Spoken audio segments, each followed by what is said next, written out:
সেই দিল্লির গোলামদেরকে এক্সপোজ করা, সে রাজনৈতিক দলের নেতা হোক, সে আমলাতন্ত্রের মধ্যে হোক, সশস্ত্র বাহিনীতে হোক, গোয়েন্দা সংস্থায় হোক, এই যে নতুন বয়ানের রাজনীতি তৈরি হচ্ছে, যেই রাজনীতির মধ্য দিয়ে গণ অভ্যুত্থানের নায়কদেরকে আজকে খলনায়ক বানানো হচ্ছে, যেন বাংলাদেশ সব লুটপাট করে খেয়ে ফেলছে সমন্বয়করা।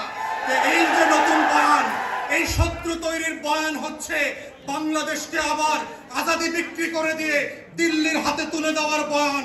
এই বয়ান হচ্ছে এজেন্ডা সেটিং করে 111 এর মতো করে মস্তক পরিবর্তন করবার যেই রাজনীতি, এই রাজনীতি থেকেও আমার তরুণ এবং যুবকদেরকে সাবধান হতে হবে। গণ অভ্যুত্থানের পক্ষের শক্তিদের মধ্যে কোনোভাবে যেন ফাটল তৈরি না হয়।